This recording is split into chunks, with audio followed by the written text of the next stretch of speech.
Salut Anthony. Salut. Ça y est, c'est terminé? Ça va pour l'instant, ouais. C'est terminé pour... On verra la semaine prochaine, pour aujourd'hui. Exactement. Alors, déjà, dans un premier temps, je tenais à te remercier de la confiance que tu nous as accordée. Pour nous, c'était un plaisir de t'accueillir et de te prendre en charge. Je voulais revenir un petit peu, avant de parler de ton expérience, de ton séjour de greffe de cheveux. Comment tu avais eu l'occasion de nous connaître, ta démarche, comment ça s'est passé, etc. Est-ce que tu peux nous en dire un petit peu plus à ce sujet? Il n'y a pas de souci. De base, c'est toujours quelque chose qui m'intéressait, forcément, parce que voyant la dégradation au fur et à mesure des années, je me dis, bon, faut que j'y passe. Bon. Puis l'année de mes 30 ans, je me dis, c'est hors de question que ce soit l'année de la décrépitude. Puis je me suis mis à chercher, je suis tombé sur le reprendre, hein. C'est ça. Après l'interdiction d'un mois de sport, je vais retourner à la salle. Et après, j'ai regardé au fur et à mesure. Je suis tombé sur le reportage M6, là où j'ai connu un peu tout le truc.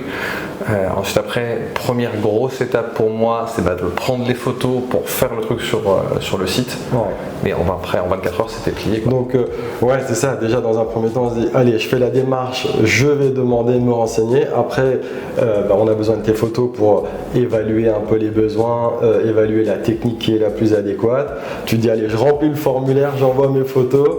Et là, tac, 24 heures après, Nadia te contacte, c'est ça? C'est ça. Comment ça s'est passé au niveau de on va dire, la prise en charge pré-greffe? Je pense que tu avais échangé avec Nadia longuement. Est-ce que ton cycle de décision a été long? Tu peux aussi nous faire un petit retour par rapport à ça? En fait, justement, elle était adorable et vraiment l'appel, c'était vraiment, ça m'a surpris, parce que ce soit aussi rapide, ça m'a beaucoup surpris parce que je m'y attendais pas. Et je n'ai pas été payé pour dire ça. J'ai payé mon opération, je préfère le dire. J'ai tout payé, il n'y a pas de souci. Et non, j'étais vraiment surpris. Le lendemain, on m'appelle. Oui, vous avez fait remplir le dossier, etc. Okay. En fait, j'ai vu les photos. Déjà, petit coup, un être humain a vu les photos que je n'avais jamais montré à personne. D'accord. Et en fait, non, ça s'est fait très rapidement. Il m'a fait un devis. Je savais que j'avais mis de côté exprès pour ce genre de truc. Donc, c'était parti. Et entre la prise de contact de Nadia et ta décision en disant ok go, je vais leur faire confiance, j'y vais, c'était quoi le délai pour que tu réserves ton billet d'avion? Donc vraiment 20 minutes. Sérieux? Donc après l'appel, tout de suite à la fin de l'appel, je sais qu'il fallait que je m'organise à côté. Je sais qu'il faut que je m'organise, mais pour moi c'est bon, en fait j'ai réservé mon billet. Si tu vois nos conversations avec Nadia, c'est genre 3 jours après, mais vous avez des trucs dispo pour cette date là, parce que moi ça m'arrange pour cette date là, etc. Okay. C'était 20 minutes, vraiment. J'étais chaud. Et par rapport à l'explication de Nadia, donc, et puis on va parler de ton séjour greffe de cheveux. Donc lors de vos échanges, entre ce qu'elle t'a expliqué, comment ça se passe ici sur place à Istanbul, est-ce que ton ressenti c'est la même chose? On a été transparent, C'était très transparent forcément, parce qu'elle m'a expliqué quand même comment tout ce que j'allais avoir à faire et avoir à subir. Juste la surprise de la piqûre d'anesthésie. Ça dit quoi? Si on l'avait dit avant, attends, pourtant je suis un adepte des piqûres, ça y a pas trop. Ouais, je vois ça. Mais non, c'était nickel. Elle a été transparente du début à la fin. Elle a su comment m'expliquer et comment me rassurer. Parce que moi, forcément, après, je cogite, etc. Je regarde d'autres témoignages qui ont eu des trucs qui ont raté, etc. Chez d'autres cliniques, etc. Donc moi, ça m'a angoissé, etc. Mais en plus, elle avait pris les devants parce qu'elle a dit, au passage, je suis en vacances pendant une semaine, donc au cas où je ne pourrais pas répondre tout de suite. Pendant une semaine, j'ai galéré, j'ai eu très très peur. Je m'angoissais tout seul. Puis ensuite, après, Non, c'est vrai que quand la date approche, on se stresse, on a toujours un petit peu de... c'est normal et c'est humain. Ici ensuite, justement, on évalue un peu les besoins lors de la consultation physique. Donc on peut regarder un petit peu exactement qu'est-ce que tu as besoin, comment faire les choses, etc. Donc toi, tu as convenu d'une ligne frontale et d'un traçage assez naturel pour pouvoir garder de la matière sur la partie arrière, et puis au cas où pour une intervention future. Mais tout ça, ça a été assez fluide et compréhensible ici. Ça a été très clair. Ils m'ont dit, ils ont été très clairs avec moi, ils m'ont dit si tu veux, tu peux descendre ta ligne frontale. Si tu veux faire un peu comme reperdre 10 ans et te faire comme quand on était plus gamin et que c'était plus droit, tu peux. Par contre, s'il faut repasser, faut y repasser parce que tu perds ailleurs, tu n'auras plus en fait ce que tu as derrière. Donc en fait, tu auras des trous parce que tu auras voulu avoir ta ligne frontale plus basse et que tu auras été trop gourmand là-dessus. C'est ça. Le compromis, c'est lorsqu'on détermine cette fameuse ligne frontale, en fonction des besoins, de bien t'aiguiller, de conseiller pour que tu puisses te projeter et dire en effet, j'ai toutes les infos, ok, je préfère opter sur cette option, même si tu viens avec une idée précise au départ. Ici, ça peut changer justement à la suite de la consultation. Puis après, tu as fait confiance à ça. Voilà. C'est ça, j'ai fait confiance, j'ai vu la transparence et l'honnêteté, parce qu'on a beaucoup qui disent, sont les avis, non, on peut faire ce qu'on veut, il n'y a pas de souci. Non, là c'était honnête, carré.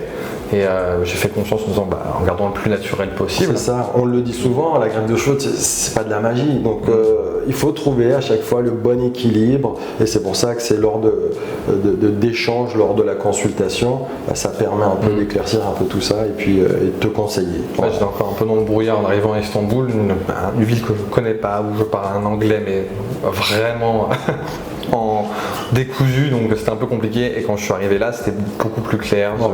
Je sentais un peu du brouillard. Sinon, tes impressions par rapport à la clinique, l'hôtel, la logistique? Déjà, l'hôtel, j'ai vu, je fais, ouais, en fait, non. Ça m'a surpris. En vrai, l'hôtel, ça m'a surpris. Je fais, on se fout pas de notre gueule quand même. Ouais, quand même. Après, surtout, on est bien. C'était Adam, mon traducteur, qui m'a cherché en disant, c'est parti pour la clinique. Je lui dis, elle est où la voiture? Il me fait, mais en fait, c'est à 2 minutes à pied. Et en fait, je me suis rendu compte que je la voyais de ma chambre, en fait, la clinique. Ouais, c'est cool. Je fais, mais en fait, tu te fous de moi, c'est juste à côté. Donc, non, vraiment très cool l'hôtel. Et puis le lieu très joli. Ouais, on va pas se mentir, ça met en confiance. On se dit c'est un peu classe, vraiment, etc. Ça aide à mettre en confiance. C'est vrai qu'il y a beaucoup de patients qui nous disent quand ils passent l'ascenseur, ils disent tu sais, il y a toujours ce stress à savoir où est-ce que je vais aller, etc. Et ça redescend un peu parce qu'en disant putain, c'est pas mal quoi finalement, et ça rassure. Parce qu'on a toujours des préjugés, etc. C'est pas évident. Je pense que comme tout préjugé, ça vient un peu de l'angoisse, et l'angoisse que ça foire, l'angoisse que quand on voit des témoignages horribles, des mecs qui prennent des greffons qu'à un seul endroit et qui les ont et les mecs ont des trous, machin, forcément ça arrive une fois sur 1000 ou une fois sur 10 000 de tomber sur un arnaqueur. Mais on a toujours une petite angoisse, dès qu'on voit l'équipe, etc., mais tout s'envole, il n'y a plus aucun souci. L'intervention en elle-même, c'était long, fallait de la patience. C'était long. D'accord. C'était long, fallait un peu de patience. Après, je me suis endormi plusieurs fois. Je suis dépassé plusieurs fois. Je me suis endormi donc. Alors l'anesthésie, c'était pas long, c'était très long, mais pour une autre raison. Mais le reste, ça allait. Je voyais de beaux paysages. Je me prenais un peu dans la salle. Ok. T'as passé ta nuit. Aujourd'hui, on a fait la partie post-op, nettoyage. On t'a donné les informations. Là, je pense que ça y est, t'es paré. T'es équipé. C'est bon, là j'ai tout ce qu'il faut. Ok, c'est cool. De toute façon, on va suivre l'évolution. Tu auras l'occasion de nous faire des retours. Et puis, on te demandera des photos régulièrement, fréquemment, pour voir un petit peu tout ça. Si toi, tu as des questions, tu nous solliciteras aussi sans aucun problème. Et puis, c'est bientôt le retour en France. Ça va, j'ai encore 2-3 jours pour profiter un petit peu. C'est cool. Surtout de la bouffe, parce que... En tout cas... C'est très connu à Istanbul. Niveau bouffe, on est assez bien servi. Ça va. Niveau viande, oh là là. Profites-en. J'ai vu le restaurant déjà Bon Appétit. Bon Appétit. Je sais pas si c'est fait exprès ou pas, mais je trouvais ça incroyable. Et donc là, je pense qu'il y a beaucoup de bouffe à goûter. C'est le temps, je reprends ma diète. Super. En tout cas, je te souhaite un bon retour. Tu es toujours la bienvenue. Ça nous fera un plaisir de t'accueillir dans des conditions différentes. Juste boire un verre. Voilà, ça sympa. Pour des vacances, de A à Z cette fois. Encore une fois, je te remercie de la confiance. On va suivre l'évolution. Et puis, je te dis à très bientôt. Pour d'autres circonstances quand même. D'autres circonstances. Ciao, merci. Je te remercie. Merci beaucoup.